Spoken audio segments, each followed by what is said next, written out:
Assalamualaikum warahmatullahi wabarakatuh. Shalom, salam sejahtera untuk kita semua. Perkenalkan, nama saya Rusli dengan NIM F1124010, Fakultas Ilmu Sosial, Ilmu Politik, dan Hukum Universitas Sulawesi Barat. Pada kesempatan kali ini, saya akan menjelaskan tentang dampak negatif dari birokratisasi dan debirokratisasi. Pertama, mari kita bahas tentang birokratisasi.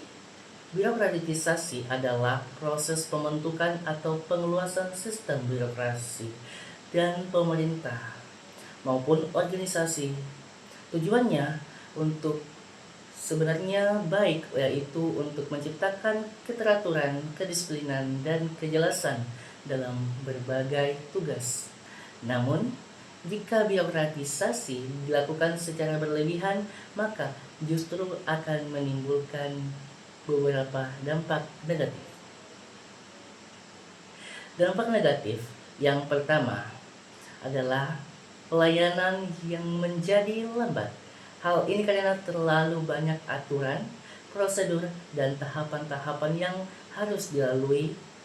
Akibatnya, masyarakat sering merasa repot dan tidak puas terhadap pelayanan pemerintahnya.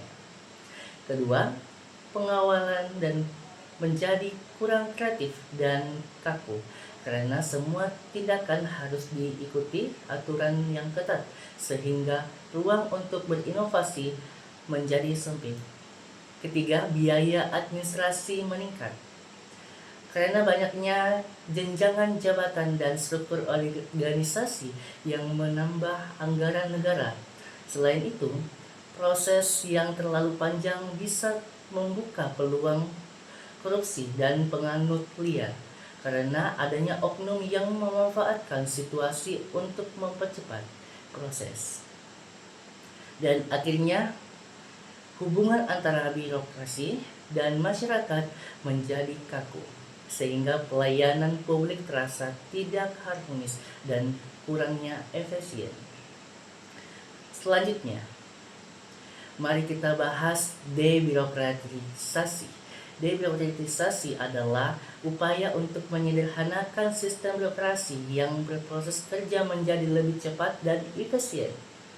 Namun, kalau penyederhanaan ini dilakukan secara berlebihan atau tanpa perencanaan yang matang, maka bisa muncul berbagai masalah baru.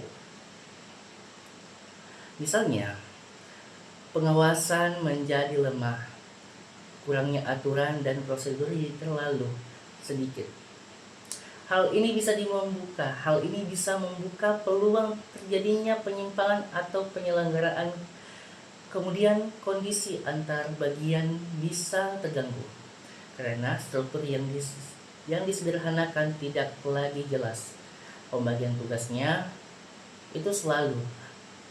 Pegawai bisa kebingungan karena perubahan sistem yang terlalu cepat, bahkan bisa menurunkan kualitas pelayanan kepada masyarakat kalau tidak berhati-hati.